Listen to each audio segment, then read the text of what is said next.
Eu gostaria que você abrisse sua Bíblia comigo em Lucas, capítulo 15. O Evangelho de Jesus, escrito por Lucas, capítulo 15, a partir do verso 11. Diz assim: Jesus continuou. Um homem tinha 2 filhos. O mais novo disse ao pai: Pai, eu quero a minha parte da herança. Assim ele repartiu a sua propriedade entre eles. Não muito tempo depois, o filho mais novo reuniu tudo o que tinha e foi para uma região distante. Lá desperdiçou os seus bens vivendo irresponsavelmente. Depois de ter gasto tudo, houve uma grande fome em toda aquela região e ele começou a passar necessidade. Por isso foi empregar-se com um dos cidadãos daquela região, que o mandou para o seu campo a fim de cuidar de porcos. Ele desejava encher o estômago com as vagens de alfarrobeira que os porcos comiam, mas ninguém lhe dava nada. Caindo em si, disse: Quantos empregados de meu pai têm comida de sobra, e eu aqui morrendo de fome? Eu me porei a caminho e voltarei para o meu pai. E lhe direi: Pai, pequei contra o céu e contra ti. Não sou mais digno de ser chamado teu filho. Trata-me como um dos teus empregados. A seguir se levantou e foi para o seu pai. Estando ainda longe, seu pai ouviu, cheio de compaixão, correu para o seu filho, o abraçou e beijou. O filho disse: Pai, pequei contra os céus e contra ti, não sou digno de ser chamado teu filho. Mas o pai disse aos seus servos: Depressa, tragam a melhor roupa e vistam nele. Coloquem um anel do seu dedo e calçado nos seus pés. Tragam um novilho gordo e matem-no. Vamos fazer uma festa e comemorar. Pois esse meu filho estava morto e voltou à vida. Estava perdido e foi achado. E começaram a festejar. O tema que eu quero falar com você nessa noite é resgatando o propósito. Resgatando o propósito. Ou talvez você poderia botar o seu próprio tema: resgatando as minhas promessas, resgatando a minha família, resgatando as minhas bênçãos. Resgatando. Essa passagem, essa parábola que Jesus conta, muito conhecida, é do filho pródigo. Um pai tinha 2 filhos, o mais moço chega para o pai: Pai, eu quero minha parte da herança. E o pai repartiu a propriedade entre eles. O filho foi, partiu para uma terra distante, e diz que lá ele desperdiçou os seus bens vivendo irresponsavelmente. Perdeu tudo. De repente houve uma grande fome em toda aquela região, e ele começou a passar necessidade, e ele foi empregar-se com um dos cidadãos a fim de cuidar dos porcos. Ele desejava comer a comida que os porcos estavam comendo, mas ninguém lhe dava nada. Ele chegou num estado que ele não desejava comer o porco, porque se ele estivesse num estado normal, ele queria comer o porco. Ou não é? Pensava num bacon, num toicinho, sei lá o que. Eu não gosto muito de porco, mas faz bastante coisa, né? Mas ele queria comer a comida que o porco estava comendo, que é lavagem, resto de comida. Ele perdeu tudo que ele tinha. Ele saiu pensando que era alguém, porque ele tinha alguma coisa. Eu sempre brinco com os jovens e falo: ele pegou seu camelo amarelo e saiu cantando uma música assim: agora eu fiquei doce igual um caramelo. Estou tirando onda de camelo amarelo. É uma música bem conhecida que tem por aí. Naquela época era camelo, né? Não era Camaro. Quando ele tinha alguma coisa, ele tinha amigos, porque ele só ficou sozinho quando ele não tinha nada. Porque no mundo aí fora o valor está naquilo que as pessoas têm, mas para Deus o seu valor não está naquilo que você tem, mas naquilo que você é. Então ele perdeu tudo. De repente ele fala assim: peraí, os empregados do meu pai têm comida de sobra, e eu aqui morrendo de fome. Eu vou me levantar e vou voltar para o meu pai. Eu vou dizer: Pai, não sou digno de ser chamado teu filho, mas se o Senhor me tratar como os seus empregados, eu não vou passar o que eu estou passando. E a Bíblia diz que ele voltou para o pai. Aqui eu vejo, gente, algo interessante. Por que o filho precisou perder para reconhecer que ele já tinha o que ele precisava? Na casa do pai ele tinha de tudo. Por que muitas vezes nós precisamos perder o que nós temos para a gente dar valor? Por que muitas vezes a gente precisa passar por uma situação difícil para entender que na casa do pai a gente tem tudo que a gente precisa? Só que o problema é que, por que ele saiu? A pergunta é: por quê? Por que perdeu? Por que saiu então? Que ficasse lá na casa do pai. Ele saiu porque ele deixou coisas entrar no coração dele e fazer ele tomar a decisão de sair. O nosso problema é que muitas vezes nós procuramos o Pai, nós procuramos Deus, nós procuramos pessoas importantes que nos abençoam, não para pedir uma opinião, mas para comunicar uma decisão. O problema é que as pessoas, o filho procurou o pai, não para pedir uma opinião para o pai, para perguntar assim: pai, eu estou pensando em sair, o que o senhor acha? Não, ele não falou isso, ele disse assim: pai, eu estou saindo. Ele não pediu uma opinião, ele comunicou uma decisão que ele já havia tomado no coração dele. Ele já estava decidido. Porque quando nós deixamos as coisas entrar no nosso coração, essas coisas tomam a decisão por nós. Quantos de nós tomamos decisões erradas na vida e depois perguntamos para nós mesmos: por que eu fiz isso? Por que eu errei? Por que eu tomei essa decisão? Porque nós deixamos aos pouquinhos, no dia a dia, na vida, as coisas entrar no nosso coração, e essas coisas vão tomando as decisões por nós. Por isso que Salomão, na sua velhice, diz em Provérbios 4:23, sobre tudo que você tem para guardar, não guarda dinheiro, não guarda, fotos, não guarda recordações, tudo isso é bom guardar, mas o mais importante, guarda o seu coração, porque dele depende toda a sua vida. Sabe o que é que Salomão está falando? Guarda o teu coração, porque dele depende toda a sua vida, porque se entrar no seu coração, já era, já tomou a decisão por você. Às vezes os jovens chegam para mim: pastor, estou apaixonado por aquela moça, por aquele moço. Espera um pouco, calma, ora um tempo, vê se é da vontade de Deus. É uma decisão importante, namorar, em seguida casar. Não, pastor, mas eu já tomei a decisão. Por quê? Já entrou no coração. Eu sempre falo, quando você vai conhecer alguém, se blinda. O máximo possível se blinda.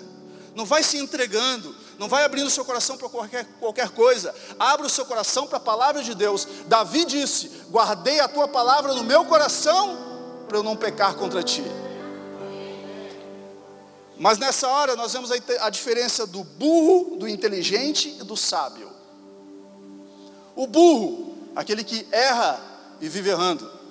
O inteligente é aquele que erra, mas reconhece o seu erro e volta atrás. É o caso do filho pródigo, né? Mas o sábio é aquele que não precisa errar para aprender, ele aprende com os erros alheios. O irmão do filho pródigo era sábio. Talvez ele também teve vontade de sair, mas ele esperou para ver o que ia acontecer com o irmão dele. Meu irmão quebrou a cara, não vou precisar eu perder tudo que eu tenho. Não é verdade? Ele foi, a Bíblia diz que ele foi para uma terra distante, para um mundo que não era o mundo que Deus tinha para ele. E às vezes quando nós falamos do mundo, toma cuidado com o mundo. Pastor, mas eu vivo no mundo, então vou morar onde? Em Marte? Fora do mundo? Eu vivo no mundo. Não, a Bíblia fala, existem dois tipos de mundo: o mundo que Deus ama e o mundo que Deus odeia. O mundo que Deus ama é o que está escrito em João 3,16, porque Deus amou o mundo de tal maneira que deu seu único filho. São as pessoas do mundo Deus ama. Mas o mundo que Deus odeia é o que está em Tiago 4,4, aquele que é amigo do mundo é inimigo de Deus. Parece contraditório. Como assim? Deus amou o mundo que deu o filho, agora quem é amigo do mundo é inimigo de Deus? Quer dizer que o sistema do mundo, o sistema pecaminoso do mundo, esse sistema que Deus não quer que nós sejamos amigos, esse sistema que Deus não quer que nós venhamos viver. Porque o mundo está em crise, o mundo está falido, mas o céu não está em crise, o céu não está falido, e nós vivemos debaixo de um mundo que é o reino de Deus, amém? Em nome de Jesus. Sabe, gente, resgatando o meu propósito, o filho pródigo precisou resgatar o seu propósito, mas nós só resgatamos aquilo que nós perdemos, porque a palavra resgate significa justamente pegar de volta o que é meu. Estou pegando de volta. E às vezes nós precisamos resgatar o nosso propósito, porque no dia a dia essas coisas que entram no nosso coração vão roubando o nosso propósito. Mas o que então fez o filho pródigo sair? Eu quero colocar pelo menos, bota para mim na tela, meu brother, 3 coisas que fizeram ele perder o propósito. A primeira é quando nós nos iludimos com o mundo. Quando nós deixamos a ilusão entrar no nosso coração. Ilusão é uma visão distorcida. Não é exatamente aquilo que eu estou vendo. Ilusão. O filho se ilude quando ele acha que o que tem lá fora da casa do pai é o melhor que a casa do pai. E ele se ilude. Ele se ilude quando ele chega para o pai e diz: pai, eu estou indo, porque ele acha que lá é melhor. Não, e depois que ele perde, ele vê que ele estava iludido. Ele se ilude. Nós nos iludimos quando nós vemos as coisas aí fora e achamos que é melhor. Mentira. É tudo mentira. Eu não sei se você vai lembrar, alguns vão lembrar, outros não. Eu era criança, eu lembro. Na década de 80 tinha uma propaganda de cigarro. Na década de 80, andar com cigarro nos dedos era sinal de poder. Muitas pessoas fumavam cigarro. E tinha uma propaganda de cigarro que um cowboy andava com um cavalo. Ele descia daquele cavalo, tirava o seu chapéu e fumava um cigarro. As pessoas olhavam e diziam: nossa, quero ser igual esse cowboy. Cheio de vida, alegre, bonito. E lógico, uma questão de ética, eu não vou dizer o nome da marca, que é a Marlboro. E aí o que acontecia? Aquele cowboy fazia isso. E as pessoas olhavam as propagandas no outdoor e chamavam de Marlboro Man. O Marlboro Man era aquele modelo, aquela propaganda que transmitia aquilo. Só que alguns anos depois, a mesma propaganda não mostrou que aquele cowboy morreu com câncer no pulmão por causa do cigarro. Não mostrou isso. Por que não mostrou? Eu lembro do meu tio. Eu perdi um tio muito cedo por causa do álcool. E quando nós vemos uma propaganda de álcool na TV, nós não vemos famílias às vezes destruídas por causa do álcool. Nós vemos pessoas felizes festando e falando de bebida, falando de tantas coisas. Mas eu vi o meu tio muitas vezes caído no lodo, eu tendo que buscar ele. Porque isso as propagandas não mostram, a realidade o mundo não mostra. Conta-se a história que um homem tinha um sonho, e naquele sonho ele ia para o céu, e o anjo levava ele para o céu. E quando ele estava no caminho do céu, ele olhou para baixo, ele viu uma nuvem preta, e naquela nuvem tinha um monte de gente festando, dançando, pessoas felizes, alegres, bem vestidas, bonitas. E ele perguntou para o anjo: anjo, que nuvem preta é aquela? As pessoas parecem que estão felizes. O anjo disse assim: que lá é o inferno. O quê? O inferno. Mas eu estou indo para o céu porque eu achei que o inferno fosse um lugar ruim, então eu quero ir para o inferno. Então naquele sonho o anjo disse assim para ele: você tem um livre-arbítrio para ir para onde você quiser. E o anjo pegou, deu a volta e desceu e voltou para o inferno. Quando ele estava chegando naquela nuvem, as pessoas dançando, festando e ele se alegrando, ele passou direto e caiu lá no caldeirão do diabo. E fogo, e desespero, e choro. E ele ficou desesperado no sonho, e ele disse assim: meu Deus, que lugar é esse? E ele vê aquele cara feio na frente dele, com a camisa do Corinthians. E ele pergunta assim: não tem nada contra os corintianos, só uma brincadeira. Eu ia dizer do Flamengo, mas o Flamengo está com muita moral, então não vou falar do Flamengo, fica quieto. É porque eu sou do time que tem uma cruz no peito, irmão, o único time de Deus. Aleluia. Só tem isso para falar, né, pastor Fabrício? Nós, né? Aí ele perguntou assim para o diabo: ei, como assim, que lugar é esse? Aí o diabo: ué, aqui é o inferno. Tá, mas aquela nuvem, aquelas pessoas dançando e festando. Aí o diabo assim: aquele era meu departamento de marketing. É minha equipe de propaganda. A verdade é aqui. Só faltou aparecer aquele moreninho falando assim: sabe de nada, inocente. Gente, o mundo é uma mentira nos apresentada como verdade, mas Jesus é a verdade, que muitas vezes é nos apresentada como mentira, mas a palavra de Deus diz que Ele é o caminho, a verdade e a vida. Amém? E deixa essa verdade dominar você. Não deixa a ilusão entrar no seu coração. Eu prego para jovens, eu sou pastor de jovens, e eu falo isso para os jovens: tudo que você vê aí fora é mentira. Porque eu, com 13 anos de idade, eu fui para o mundo. Nasci na igreja, quer dizer, no hospital, mas fui criado na igreja. Desde criança, com 12 anos de idade, eu me afastei dos caminhos de Deus. E eu lembro dos amigos na escola me falaram: André, vamos para a festinha, tem bebida. Eu comecei a beber. Tem cigarro de maconha, eu comecei a fumar. E eu achava que aquilo era felicidade, mas não era, era tudo mentira. Com 13 anos de idade, meus amigos falaram assim: André, chegou uma droga mais forte para nós, é cocaína. Meu primo trouxe de São Paulo. E eu achei que aquilo fosse a felicidade, eu fui junto com eles. Mas quando eu estava lá na frente daquela droga, Deus entrou no meu coração e falou assim: não usa, porque não é isso que eu tenho para você. Sabe o que eu falei, irmão? Na hora eu olhei para ele e falei: não quero. Ele olhou para mim e começou a rir da minha cara. Como assim? Você não quer? Nós estávamos 5 adolescentes, 13, 14 anos. Falei: não quero. E fui embora. Eu nem entendi o que eu não quis naquela hora. Mas quando cheguei em casa, encontrei minha tia, que foi minha mãe de criação, dormindo de joelho, porque ficava horas de joelhos orando pela minha vida. Nunca desista de joelhos, de orar por alguém. Você é resposta do joelho de alguém. E muitas pessoas que virão vão ser resposta dos seus joelhos no chão. Não desista. E eu lembro que daí eu comecei a voltar aos poucos. Aos poucos, Deus foi me tirando daquelas pessoas, aos poucos. Com 17 para 18 eu voltei para os caminhos de Deus. Com 23 anos de idade, quando eu fui fazer teologia, eu fui no fórum, peguei a minha ficha de antecedentes criminais. Quando eu cheguei lá no fórum, eu vi que a minha ficha estava limpa. Eu encontrei um jovem da minha idade, com roupa de presidiário, passando por mim no fórum. Na hora eu fiquei com medo, pensei assim, deve ser um fugitivo lá do Comando Vermelho. Mas quando nós nos olhamos, era aquele meu amigo que estava 10 anos atrás na construção comigo usando droga. E Deus mostrou onde que ele estava e onde eu estava. Sabe, irmão, depois se passaram 20 anos dessa história, eu fui atrás daqueles 5 adolescentes para saber o que tinha acontecido com eles, e eu descobri, um deles morreu por overdose de drogas no caminho do hospital, outro deles morreu com AIDS, por complicações, por uso de seringas, 2 estavam presos na penitenciária por tráfico de drogas, um aquele que eu encontrei, e o 5º deles está aqui nessa noite falando para você, que Deus tem um propósito para a sua vida, que você não é um acidente, que você não está aqui por acaso. Não deixe a ilusão entrar no seu coração, em nome de Jesus. Já contei esse testemunho umas 200 vezes aqui, mas eu não canso de contar, porque é o que Deus fez na minha vida, é o que Deus faz na vida de tantas pessoas. Sabe, gente, nós nos iludimos, nós negociamos.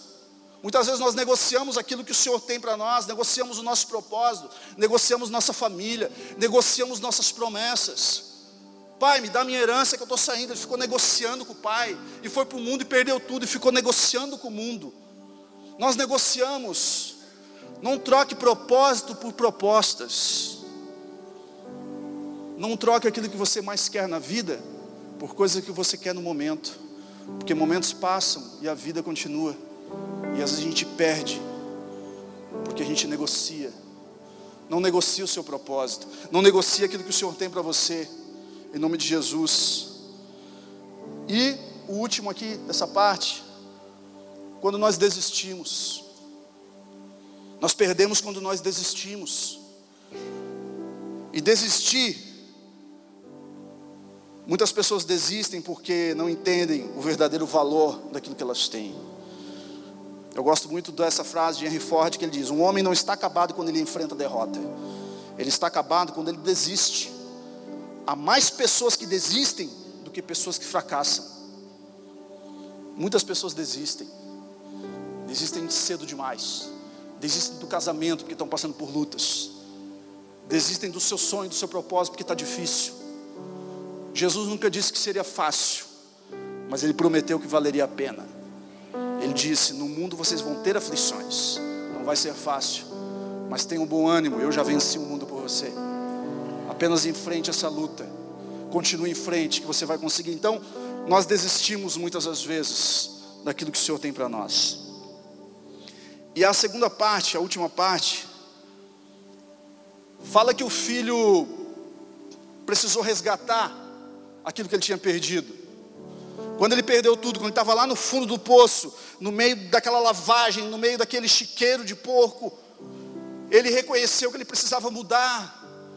Ele viu que na casa do Pai tinha muito mais. Às vezes Deus nos permite passarmos por situações difíceis, para nós olharmos para Deus, para nós reconhecermos que precisamos voltar para a presença do Pai, parar de nos iludir com as coisas do mundo, parar de negociarmos, parar de ser inconstante, um dia está aqui, um dia não está, e levanta e faz o propósito, e vou continuar, e não continua mais. Na primeira luta,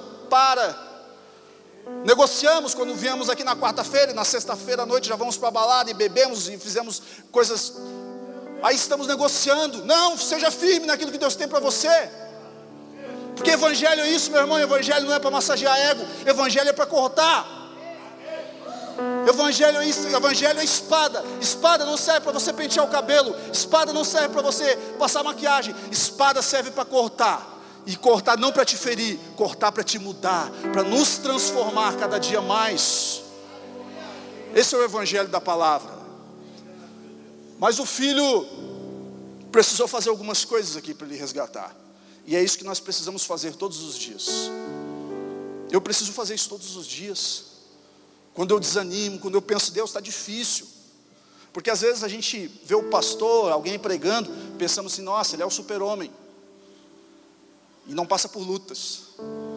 Eu gosto muito quando o pastor Júnior diz, eu não vivo o que eu prego, porque o que eu prego é muito maior daquilo que eu vivo. Eu sou falho, mas eu procuro todos os dias viver isso. Então às vezes o que nós estamos pregando aqui, nós estamos pregando para nós mesmos. Às vezes é numa tarde de choro, de oração, e eu pedindo, Deus me ajuda porque eu estou pensando em desistir, Deus me ajuda porque não está sendo fácil, Deus me ajuda, e o Senhor fala, filho, volta para os meus braços, volta todos os dias. E aqui fala que o filho, primeiro, ele precisava voltar para o braço do pai. Isso nos fala de entrega, de dependência. Salmos capítulo 37, versículo 4 e 5 diz assim, deleita-te no Senhor, e Ele considerará os desejos do teu, entrega teu caminho ao Senhor, confia nele, e Ele tudo fará. Isso fala de três coisas, que representam os braços do Pai: deleitar, entregar e confiar. O que é deleitar? Deleitar é quando eu me entrego sem reservas. Isso é deleitar. Se nós olharmos para uma criança aqui, que está nos braços do seu pai, da sua mãe, você vai ver que aquela criança, ela está deleitada, tranquila. Pensa se aquela criança está preocupada se vai ter conta para pagar. Olha lá, está dormindo lá, sossegadinho. Ela não é? Ele está nem preocupado com o dia de amanhã, porque ele se deleita. Mas por quê? Aí pede para ele dormir no meu colo, se ele vai dormir. Não vai, ele não me conhece. Agora no colo do pai e da mãe, ele deleita, ele entrega. Por que ele faz isso? Porque é a segunda coisa, porque ele confia. Ele confia, ele deleita, ele confia. E nós precisamos confiar mais em Deus. E quando nós confiamos de verdade, nós entregamos. O filho precisou voltar para os braços do pai. Ele estava com medo, ele pensava assim, pai, me trata como um dos empregados, se o Senhor me aceitar como um empregado, tá bom. Mas o pai disse, não, eu te aceito de volta, filho. O pai estava de braços abertos, sabe, o pai está de braços abertos esperando você. O pai te ama, ele nunca vai te julgar por os seus erros. Ele ama você, não por aquilo que você tem, mas por aquilo que você é. Eu ouvi uma frase um tempo atrás que me marcou muito, que dizia assim, legado não é aquilo que nós deixamos para os filhos, mas é aquilo que nós deixamos nos filhos. Aquilo que você deixa para o seu filho ter, ele pode perder e ele esquece, mas aquilo que você deixa para o seu filho ser, ele nunca vai esquecer.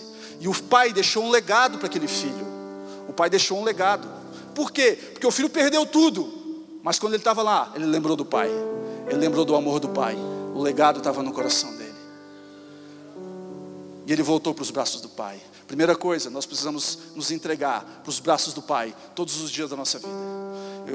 Certa vez eu li o livro do pastor Tom Tinney, Descobridores de Deus, e ele dizia, a época mais difícil do meu ministério, a época que eu estava mais passando por lutas, eu estava achando que ia dar tudo errado, que eu não iria vencer.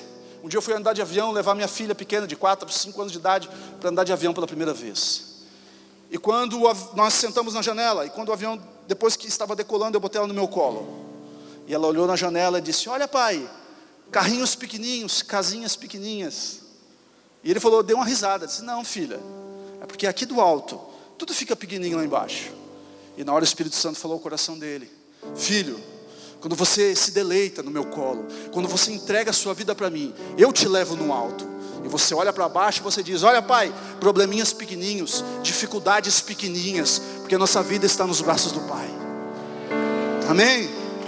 Glória a Deus. O pai diz assim, depressa, tragam a melhor roupa, vistam nele, coloquem um anel nos seus dedos. O pai coloca um anel nos dedos dele. Isso fala, sabe do que, gente? Aliança. Deus deseja fazer uma aliança conosco. Não é um relacionamento de barganha. Não é um relacionamento que você, Deus, eu vou na igreja, mas o Senhor me dá aquela bênção, aí está tudo certo. Não, Deus quer o seu coração. Deus quer que você ame Ele. Independente se você vier aqui, Ele vai te dar ou não. Você continua servindo Ele, você continua amando Ele. Ser filho de Deus não é quando Deus pode te dar algo, mas quando Deus não te dá, e você continua amando Deus e servindo Ele. E Ele quer nos dar, que nós tenhamos aliança. A palavra aliança significa compromisso, juramento, fidelidade, vida compartilhada, prioridade, lealdade, companheirismo, unificação. É isso que Deus quer ter conosco. Alianças têm benefícios, mas têm compromissos. Muitos querem os benefícios, mas não querem os compromissos. Deus quer que nós venhamos assumir os compromissos da aliança, para Ele nos dar os benefícios da aliança. Amém? E o Pai continua falando: tragam a melhor roupa, vistam nele, coloquem um calçado nos seus pés. E calçados nos pés falam de sustento, falam de caminho, de direcionamento, de proteção. O filho estava com os pés descalços, mas o pai colocou calçado nos seus pés. Quando nós vivemos sob a dependência de Deus, nós não andamos descalços, sem direção, sem sustento. Será que vai dar certo? Como que eu vou pagar minhas contas? Como que eu vou vencer? Que as coisas vão acontecer na minha vida? Deus te dá sustento, que nós estamos sob o sustento do Pai. Não são das pessoas, é o sustento de Deus. Robert Town foi um missionário na década de 60 na África do Sul. E quando você lê o livro O Vinho Novo é Melhor, de Robert Town, você fica dizendo assim: meu Deus, eu não tenho fé. Ele tinha fé, eu não tenho, não é, pastor Paulo? Ele era um marinheiro que se converteu, virou um missionário. Ele morava em uma cidade na África do Sul, e ele precisava ir para a capital, Joanesburgo, acho que é isso. E daí ele foi, e depois a família iria em seguida. Ele precisava de uma casa, e quando ele foi procurar casa, não tinha casa. Ele foi para um lugar que as pessoas conseguiam casa, e falaram assim: deve ter umas 1000 pessoas na sua frente. Aí ele deu um endereço para a mulher, falou assim: a senhora entrega a chave desse endereço. A mulher olhou para ele e falou assim: não, o senhor não está entendendo, tem muita gente na sua frente. E ele foi embora. Ele voltou para casa e buscou a família. E a esposa assim: e aí, conseguiu a casa? Consegui a casa. Como que ela é? Ela é grande. E a área da casa, o terreno é bem grande, as crianças vão amar. Botaram a mudança no trem e foram para Joanesburgo. Ele no caminho pensando assim: Deus, o senhor sabe que não tem casa ainda, mas eu já gerei a casa no meu coração, e eu acredito que o senhor vai me dar. Não tinha casa nenhuma, gente. Ele foi com a mudança, esperando a casa. Quando ele chegou na cidade, ele foi numa casa que ele estava hospedado, e a pessoa falou assim: alguém deixou essa chave para o senhor. E quando ele foi lá, a chave era da casa grande e com um terreno grande, exatamente como ele orou e pediu para Deus. Porque isso é fé. É nós acreditarmos que o sustento que Deus tem para nós vem dele. Sabe, meu irmão, não fica preocupado. Se a sua vida está na direção de Deus, se você está voltando para os braços do Pai, Ele vai te dar sustento, em nome de Jesus. Amém? Ele vai te dar sustento. Eu lembro de para me encerrar, nós morávamos em Tubarão ainda, nós ganhamos um casal para Jesus, eu e minha esposa, a pastora Lia. E nós morávamos, eram 4 blocos, nós morávamos no bloco A, eles moravam no bloco A também embaixo, só que eles estavam de aluguel. E nós oramos e falamos para ele: gerem a casa que vocês querem morar, e profetizem que vocês vão morar. Aí eles foram no bloco do lado, tinha um apartamento lá para vender. E a esposa, a Vanessa, falou assim: já é nosso, em nome de Jesus. E ela foi para casa, e no outro dia, o esposo dela foi no corretor, e ele descobriu que tinha 2 pessoas na frente. Então seria quase impossível, já tem 2 na frente, um já está bem encaminhado a documentação, já foi até aprovada a documentação. Ele voltou para casa e ele disse para ela: amor, não vai dar certo. Mas quando ele chegou em casa, a surpresa que ele teve é que a casa já estava toda desmontada. Ela já tinha tirado a cortina, já estava montando os móveis. Ele falou: o que é isso, mulher? Já estou preparando para o nosso apartamento. Aí ele ficou: meu Deus, vou deixar ela frustrada. Não, mas não deu certo ainda não. Deus já nos prometeu, em nome de Jesus vai dar certo. Sabe o que aconteceu? No outro dia de manhã, o corretor, acho que uma semana depois, o corretor ligou para ele e falou assim: senhor Heraldo, o senhor tem um desejo ainda de comprar aquele apartamento? Porque uma pessoa desistiu e a outra não aprovou a documentação. Não sei como. O senhor gostaria? E ele: eu acho que sim. E eles compraram aquele apartamento. E numa semana seguinte nós ajudamos eles a fazer a mudança. Porque eles creram no seu coração que Deus poderia fazer. Isso fala de sustento. E o último, gente, para me encerrar de verdade agora, fala que o filho trocou as roupas. O pai deu roupas novas para o filho. E roupas novas falam de um novo tempo. Amém? Uma nova década. Um novo tempo na nossa história, em nome de Jesus. Não queira viver o novo usando as suas roupas velhas. Use roupas novas. Tire suas roupas de luto. Luto já passou. Coloque roupas de casamento. Coloque roupas de festa. Coloque roupas de alegria. Porque são essas roupas que o Senhor tem para você. Roupas novas para o novo tempo, em nome de Jesus. É o que o Senhor tem. Tem um poema muito lindo, de um poeta brasileiro, que ele diz assim: muitas das vezes é necessário abandonar as roupas velhas que já têm a forma do nosso corpo e parar de andarmos pelos mesmos caminhos que nos levam aos mesmos lugares. É o tempo da travessia, e se nós não ousarmos fazê-lo, ficaremos parados para sempre às margens de nós mesmos. É o tempo da travessia. Coloque roupas novas para o novo tempo, em nome de Jesus. Quero que você se coloque de pé nessa noite. Se coloque de pé, meu irmão.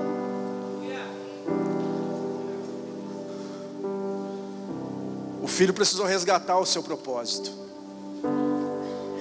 Deus está te ajudando a resgatar esse propósito nessa noite. Porque todo o resgate que nós precisamos ter fora, eles começam dentro de nós. Tudo que nós precisamos conquistar aqui fora, começa dentro da gente.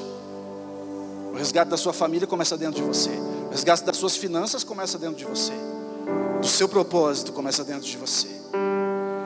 Em nome de Jesus. Feche seus olhos por um instante. Eu quero orar por você. Eu sei que essa palavra falou ao seu coração, mas olha como Deus te ama. Se Deus te trouxe aqui, é porque Ele queria que você ouvisse essa palavra. Filho, eu estou de braços abertos esperando você. De braços abertos esperando você. Eu quero colocar uma aliança nos seus dedos, uma aliança de compromisso. Tenha um compromisso comigo, calçado nos seus pés, e mostrar para você que quem te sustenta não é a tua família, não é o teu dinheiro. Quem te sustenta é Deus. E roupas novas para um novo tempo, um tempo de conquista, de crescimento. Porque é Ele que nos deixa forte. Ele diz que eu sou amado quando eu não me sinto amado, que eu sou forte quando eu me sinto fraco. Em nome de Jesus.